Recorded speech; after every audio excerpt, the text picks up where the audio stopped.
You're not going to see drones everywhere. Even if everyone in your municipality was getting drone delivered every 10 minutes, the density wouldn't be that much.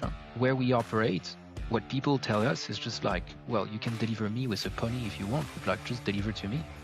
Because that's what they need. I like to call that the Waymo moment. Is there is a global alignment in terms of aviation authorities. When the US and Europe align on the way we should assess drone delivery and drones, you can be sure that like the rest will follow. So I assume your drones are all fitted with cameras and everything is recorded? Nope. No. Disruptors and Curious Minds. I'm Jeremy, thinking on paper from Atlanta, Georgia. This is Mark, thinking on paper from the French Alps. And we're getting into drones today. We're going to talk about drones. Where are we going, Mark? What's the story for today? As you said, the story of drones, and we start on the Scottish island of Iona. Perhaps one of the most tranquil, beautiful, and idyllic places on the earth.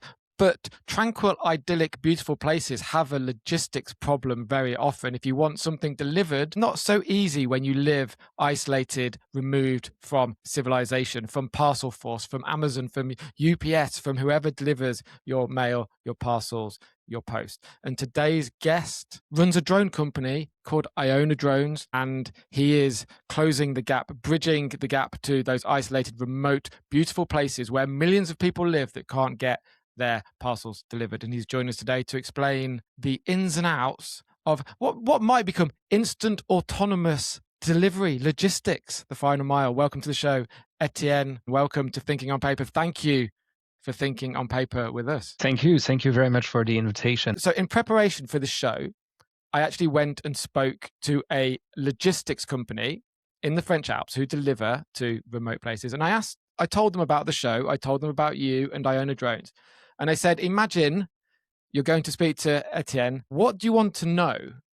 And he was very sure and very quick and very businesslike in his response. And he said, after thinking for about 3 seconds, price, distance, weight. How much does it cost? How far can they fly? And how much of my stuff can they carry? Yeah, so it's a good start and a good segue to what we address as a market. And we had to be a bit inventive and creative on that. What we address is what we consider to be the light cargo. And we define the light cargo by anything that is under 20 kilos or like 44 pounds about. And in general, like most of the parcels nowadays, they're less than 1 kilo, less than 2 or 3 pounds. So it's up to 20 parcels. And usually I explain it this way. I say we're doing less than 20 parcels to 100 kilometers plus, so 60 miles plus in distance. And the reason why we do that, it's because we think that there is a gap in the market. The entire system that we have for logistics has been built on the traditional assumption that you need to keep the vehicles busy, which was working 100 years ago. But the problem is aggregations of volume. It doesn't work in what we are expecting now. E-commerce, instant deliveries, reverse logistics, which is when you return a parcel somewhere. And you know, like 30% of the e-commerce items, especially fashion, they're sent back. Some of them are actually burnt because it's not like it's too expensive to get them back to the warehouse. So we have a system that is stuck in the 20th century and we are operating in the 21st. So we need to find a way to be more granular, to be more efficient on those. And there is a famous saying, like, if you have a ship with containers, the price per item and the efficiency per item is insanely high. The problem is for the light cargo. When you have less than 20 parcels, how do you justify to pay someone driving up your chalet in the French Alps for like 20 minutes just to deliver one parcel? If the real cost was applied to this, you would pay 20 euros, $20, 30 pounds per parcel, and it doesn't work. I'm not an aerospace engineer by background. I don't want to fly things around, even if it's a bit fun. But it's just that there is like the pragmatic approach. If you want to transport something in the middle of like London, Dublin, Los Angeles, or anywhere like that, you have a density of population. So one shift can deliver 100 parcels. You don't need us in that case. But whenever you need more granularity, whether it be for medical, emergency, reverse logistics, things like that, in that case, you will need a different type of vehicle. And so what we say is not, let's replace all the trucks and delivery vans on the road by drones. We say we need a fleet that is multimodal and that will have bikes, cargo bikes, trucks, 44 tons, space travel if you can, whatever else, what makes sense for an item. And so to answer like the person that you talk to, less than 20 parcels, 100 kilometers plus. If you ask me to deliver one parcel, I can go very, very far. If you ask me to transport 20, it's going to be reduced. And in terms of cost, any autonomous systems has a marginal cost that tends towards the marginal cost of energy, which is here electricity. So plus capex, but the capex are marginal in the unit cost. So I can tell you that on average, you can fly 20 parcels to 100 kilometers for roughly £3, roughly like $3.5, basically, which means that per parcel, yeah, you get under $1 per parcel. And that's 10 to 20x less than what exists at the moment when it works. Because think about all the times that something is not available because just it's not possible. Like they're not even going to bother offering that. Like you're not going to pay £30 or like $30 to get there, and so it's not going to be offered. That's quick. Okay, thank you. I will tell him. I will pass on the information and see if he's interested, because some of that would be applicable for his business. Not all of it, but some of it. So coordination is a big piece of this thing. Access is a big piece of this thing. The space in the sky requires coordination. And I know this happens differently in the United States than it does in Europe. Can you talk us through what it takes to convince whatever authority that you're dealing with? Let's talk about Europe. Whatever authority in Europe, you have to say, hey, I'm going to put a bunch of little planes in the sky. They're going to drop off packages everywhere. What do I need to do to get there? But do we include the UK in that description of Europe, or do we not? Maybe the UK is different from France and the rest of Europe. Okay, I'll answer. I'm working with the three actually, so I can tell you. Brilliant. We have a topco in the US. I have a part of the team in Ireland and a part of the team in the UK. So I deal with the Federal Aviation Authority, the UK Civilian Aviation Authority, and the Irish Aviation Authority. I think I have a good perspective on which one I prefer, and it's going to surprise a few, but if there is one thing that Europe is good at, it's let's regulate. And so in a weird way, Europe is a better place for drones at the moment. Because in 2021, they created that framework, which is called the SORA framework. It stands for something like Special Assessment of. It's a risk assessment framework. It answers the question, if we authorize this thing to fly, whatever it is, what is the likelihood that it injures someone, that it damage a property, that it so on and so forth. And Europe has been ahead because they implemented that framework in 2021, which is crucial for a business because you get certainty. We got the certainty on what is the logic behind.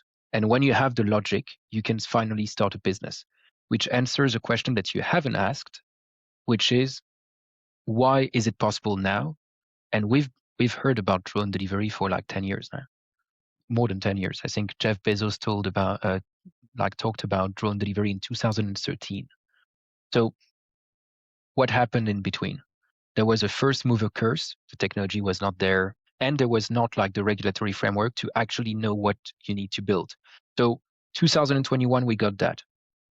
In Europe, after that, you have at a national level, the possibility to implement or not, and the delays are not the same. So the framework is the same for all countries. But of course, like in the Irish Aviation Authority, for instance, is notorious to be much faster in terms of turnaround cycles. Most of the documents that you submit, they guarantee that you will get a reply in less than 30 days. In some places, it can be 6 months for the exact same document.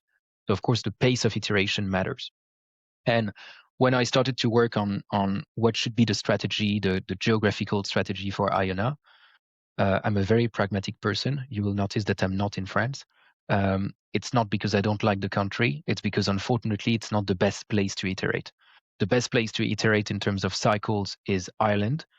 One of the best place in terms of R&D, also for the talent pool in the UK, it's the UK. And in terms of like commercial scale, I think that the US will be like definitely the biggest market. And as soon as like the US opens up, really, it's going to go fast, and it's going to be very, very interesting. And that framework that I was talking about in Europe, the draft, which is the equivalent basically for the US, is called Part 108. It was in the pipes for a decade, basically. They finally released the draft. They're supposed to implement the framework in 2026, which means that in 2026, the US will be able to catch up. And the UK decided to be a bit more creative. And they decided to take the European framework, but to create like a slightly different one because they're special. And so this is like a UK SORA. And so they use like the same system. It's just that marginally you have like values that are changing. The most important for that, and it's probably on that I can answer the rest of your question. How do we do that at scale? There are two routes. Either you fly, let's say you have like a drone, you're a hobbyist and you want to fly something, or you have an industrial mission somewhere. You want to like do something. Okay. In that case, it's going to be an operational authorization. You're going there, you're going to submit that like a flight plan to the aviation authority, and that's it. The problem is if you need to submit a flight plan every time you deliver something, it's going to be slightly complex to scale. So what you need to achieve is, in Europe, it's called the LUC. In the US, it's called the OC. It's the self-authorization capacity. And it's when the aviation authority goes to your office, checks your systems, and says, okay, the way you do it shows that under that circumstance, you're able to self-authorize an operation. At Iona, we operate in mostly rural environments, so we are considered to be at risk 2 or 3. Okay, we can self-certify at risk 2 or 3.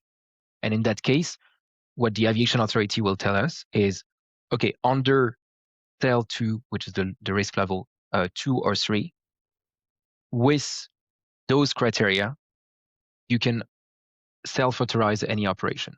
And this is when you get the scalability. Self-assessment. Obviously, it's in your best interest to do that with all the integrity and honesty that any business would. How are you measuring that? How are you self-assessing, if I've understood that correctly? You can't rely, or it's difficult to rely on people to do that. The best way to do it is to encapsulate those workflows in something that is really tangible and will not change. We have a software, the autonomous layer in the drone doesn't take off if the regulatory criteria are not met. So we can demonstrate to the aviation authority that the layer 1 of our operating system is the regulatory framework. And this is the way you really do it at scale. And so you work on the hardware and software, and you explain the way it cannot operate any other way. And this is how you give confidence to the aviation authority that you're doing it the right way. Makes sense. So you have this overarching governance that's happening, this self-checks based on where you're flying these drones, right? So what about municipalities and the areas that you're actually flying over? Do they have a say, or can they come up and be like, yeah, we're a no drone spot, guys, we're not doing this, I don't want my skies crowded? How does the municipality piece come in? That's an interesting question as well, because many of and I'm going to, it's a sweeping generalization, but remote areas generally hold on to the more traditional way of life, perhaps, and are reluctant to embrace technology. I have to disagree on this one. Good. Coming from, so part of my family is in the Alps, another part is in Brittany. Well, many people in my family are living in quite remote places. we tend to think that if they live very far away from Paris, London, Dublin, Los Angeles, and so on, it's because they have a certain way of life, which is true. They want a garden, they want like flowers, they want nature, they don't want to be excluded from society. Yeah? That's not part of the package. It's just they have to deal with it. And the way to think about it is don't like, especially the more remote a place is, the more difficult it is for them to access anything, and the less number of vehicles you need.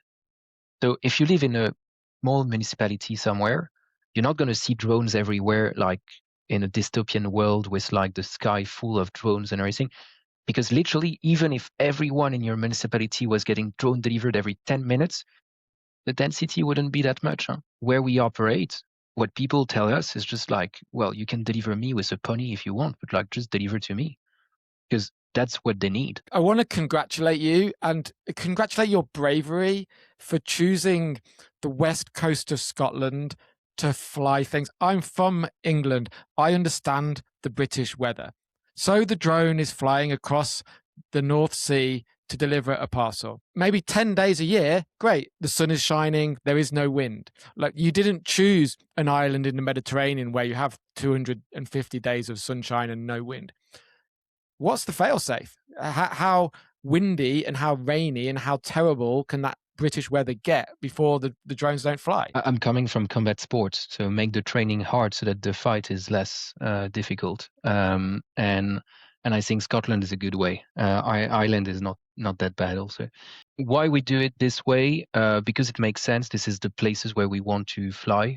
This is like the kind of communities we want to serve.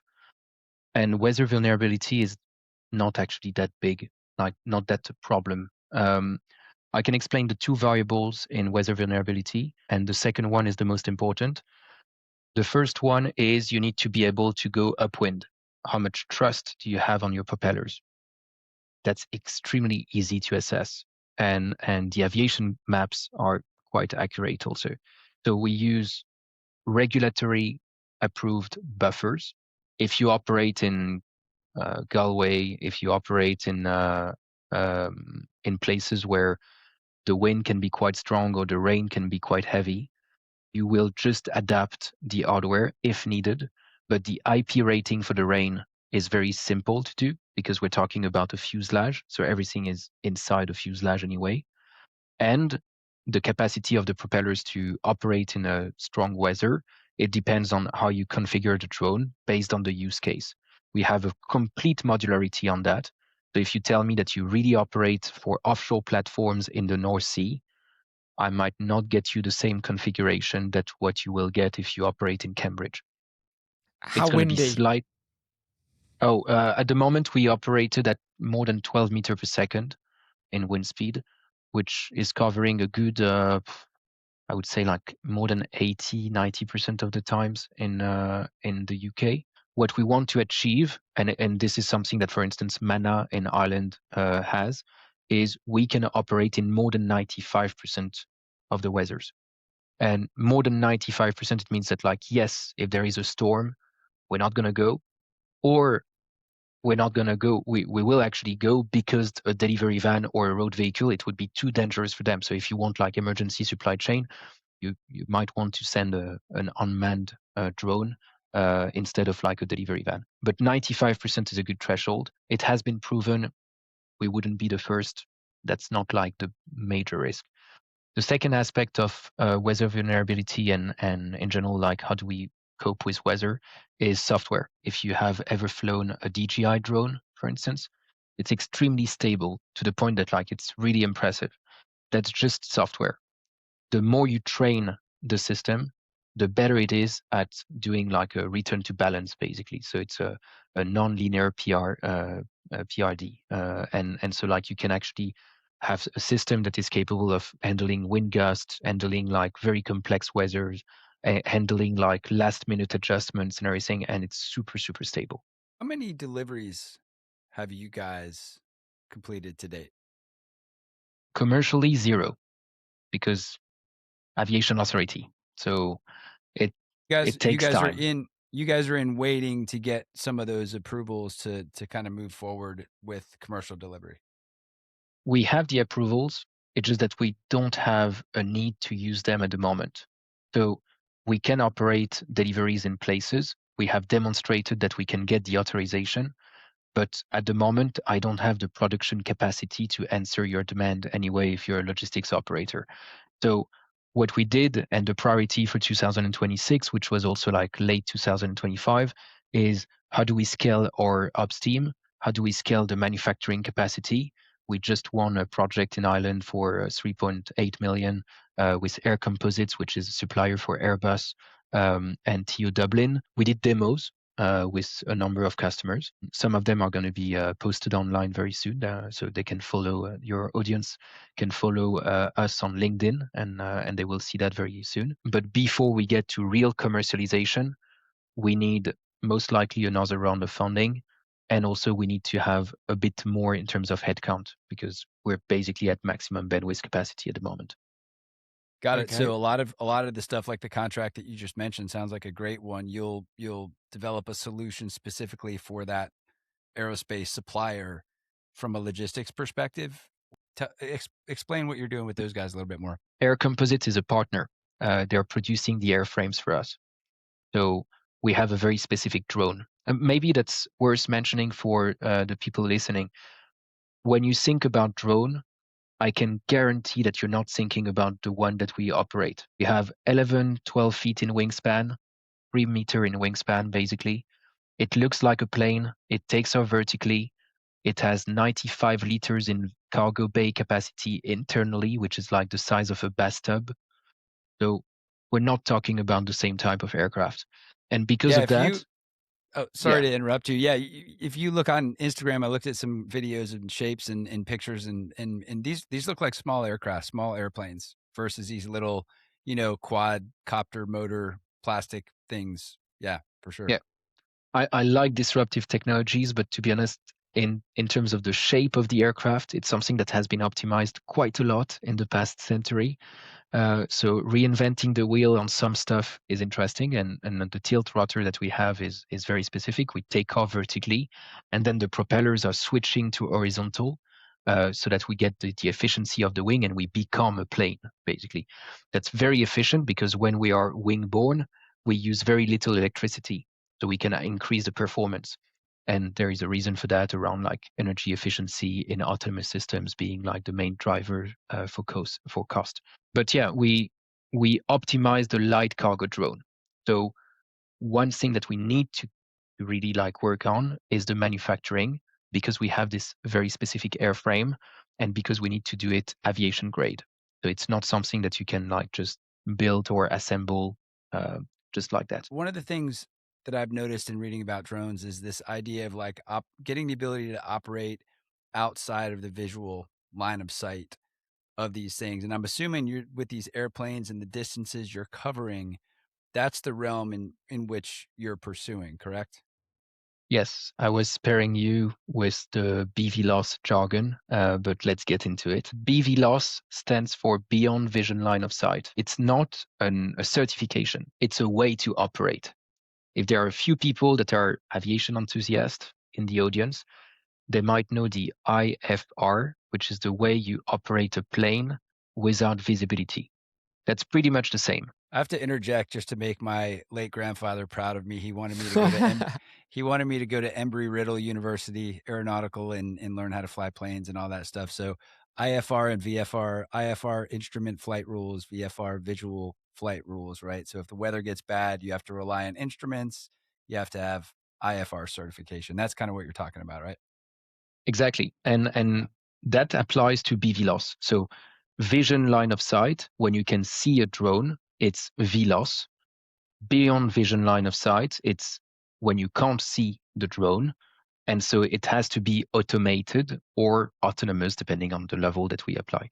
That capacity, we have it. We demonstrated it. We don't need to use it at the moment because we don't have a use case that requires it.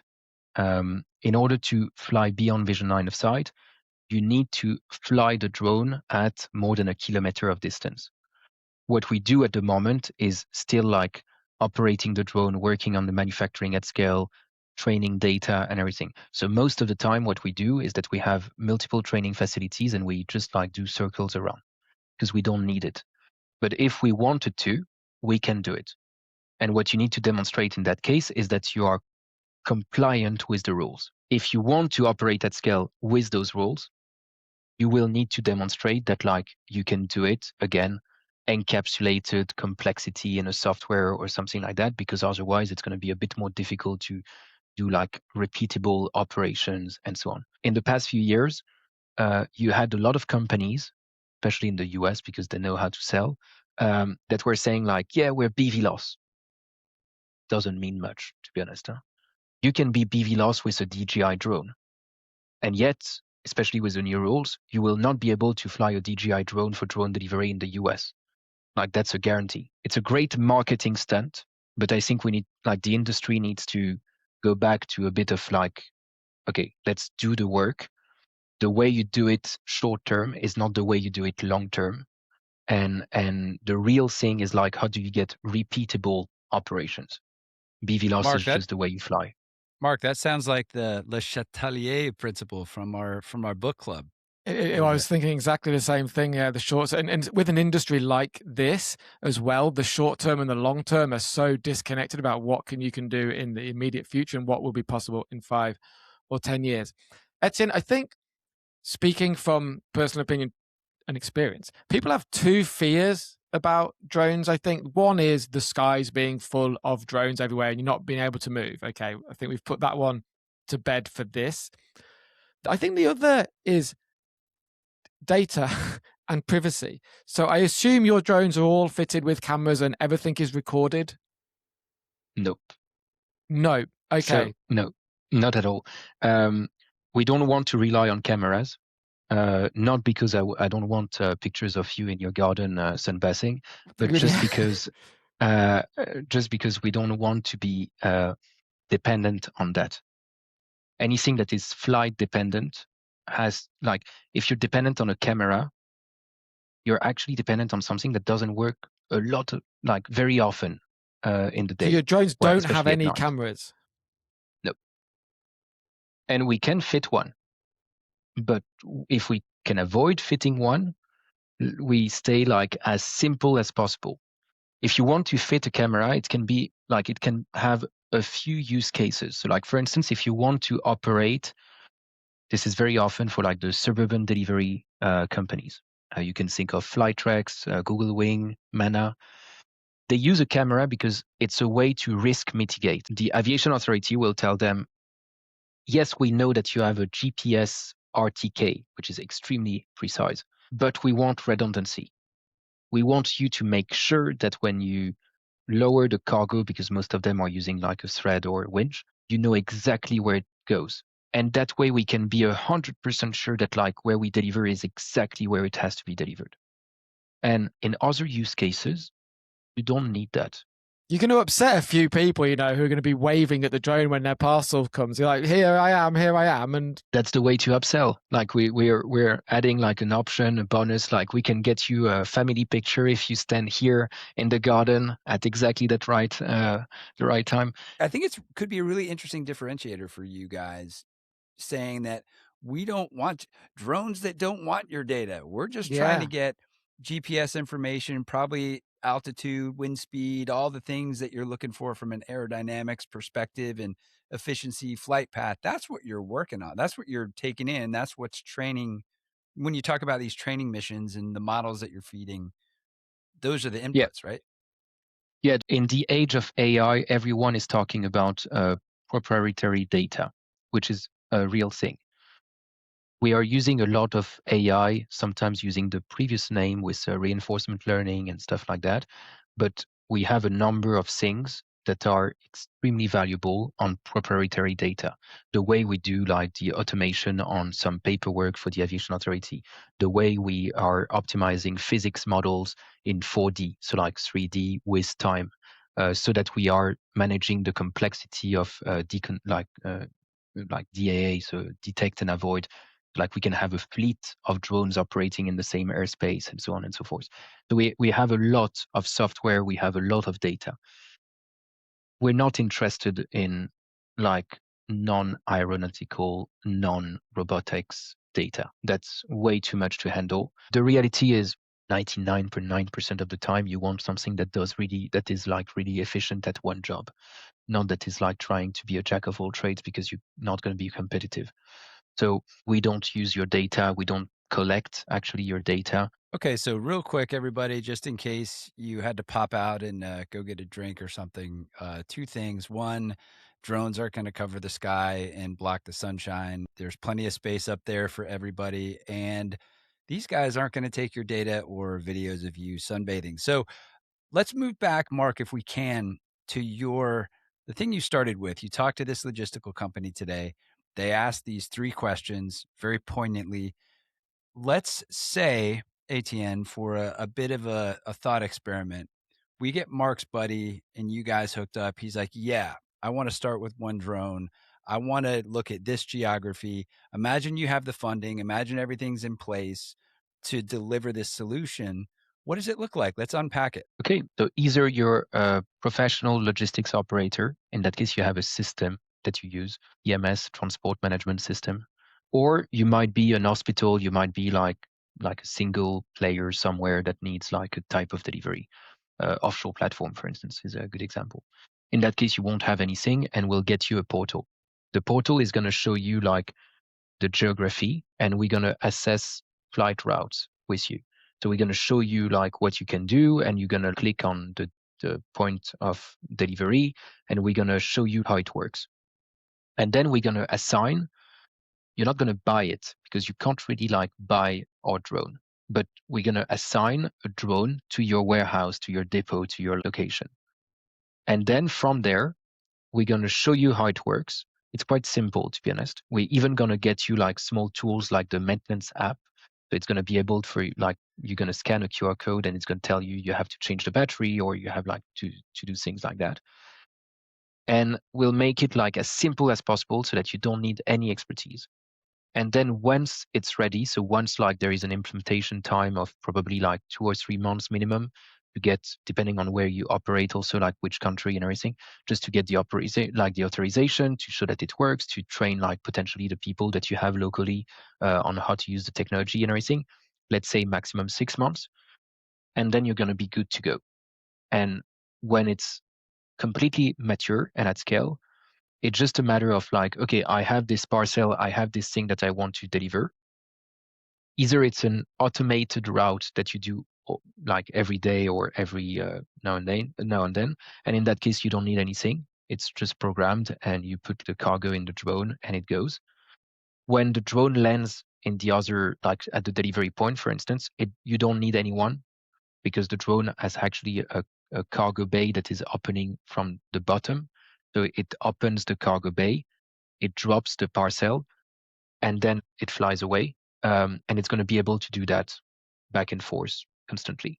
And then if you want an additional drone, or if you want an operation that is even more autonomous, we have a system that will autonomously load and unload the drone. Because the vision is that once you have like this back and forth, let's say you go to village number 1 or depot number 1, you can actually like drop a few parcels, load new ones, go to depot number 2, village number 2, drop a few parcels, load new ones, and then you switch to what is the vision for us, which is autonomous robotics networks. We're doing drones. Yes, we're doing drones because like it's a very efficient way to deliver that. But as I said at the beginning, I'm not an aerospace engineer.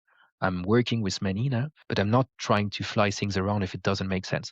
Our system, and especially our software system and a lot of the IP that we created, is agnostic. We can use exactly the same for autonomous ground robots with wheels that will do like 1 kilometer on a sidewalk. That works exactly the same. And we think that we're building the operating system to move things around. So drones are a great use case and a starting point because it's very complex. It creates a lot of value and defensibility. And then it becomes like very efficient for us to add new systems to it, like ground robots. And in that case, you do village number 1, village number 2 with a drone.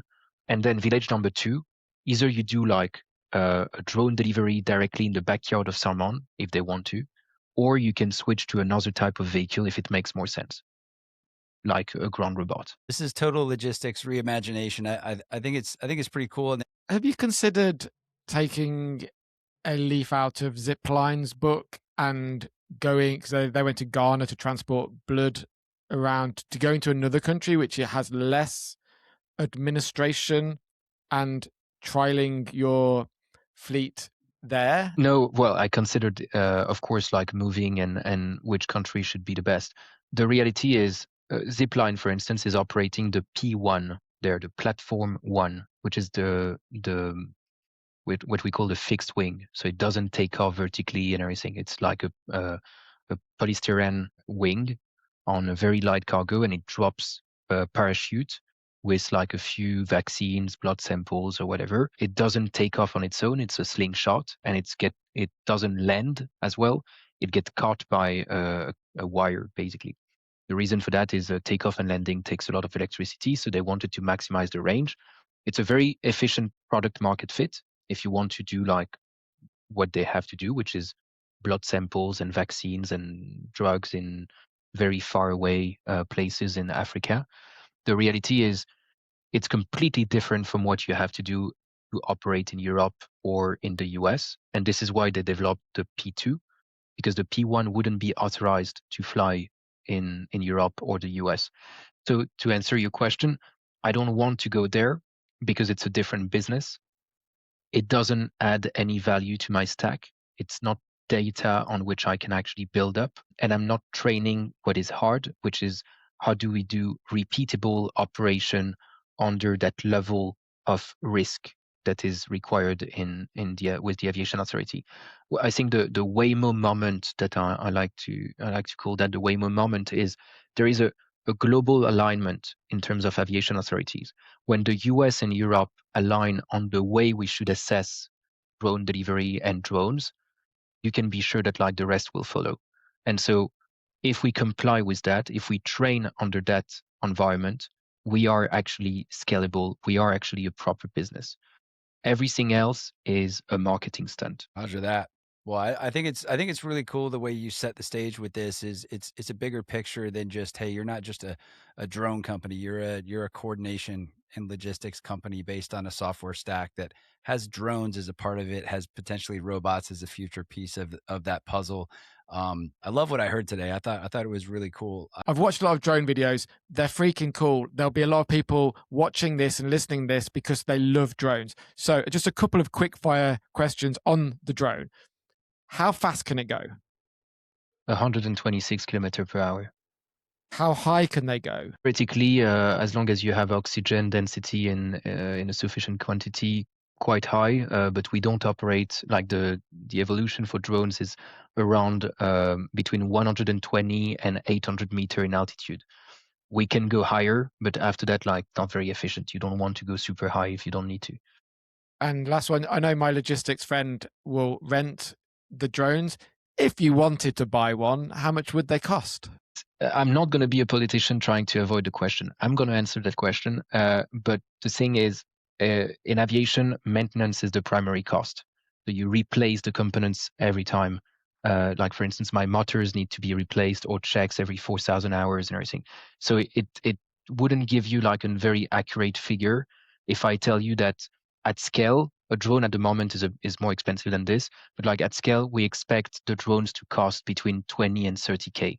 About. The thing is, if you fly, you need to replace the batteries, you need to replace the propellers, you need to replace everything. So it's not like if you could just like sell the drone. It doesn't really work this way. Awesome. Thank you. Let's land the drone, Jeremy. All right. So question from Kevin Kelly that we ask every one of our guests, and feel free to riff on this in any form or fashion.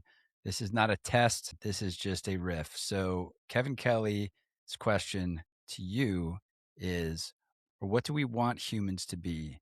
And how does technology help us get there if it does? I will connect with something that I really like at the moment, and it's the concept of level of abstractions. There is a double connection, and I'll try to make it clear, promise.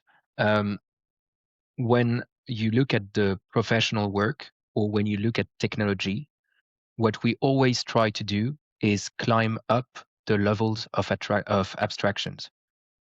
When you're in a professional setting, it's going to be managing the executions of others. So you're going to have three ways of creating more value. Either you are taking a step back and you manage, you're taking a step back, abstractions again, and you're creative. So you look at something from a different angle, perspective, or you have a deep knowledge and expertise in something. So again, you take a step back and you look at the way people could do something and like differently and like pushing the boundaries and the frontier of what is possible. I think that same principle applies to what we do in tech. It started with analog. We were like literally, I was not born, but you were literally like taking a wire and connecting someone to the phone of someone else and everything.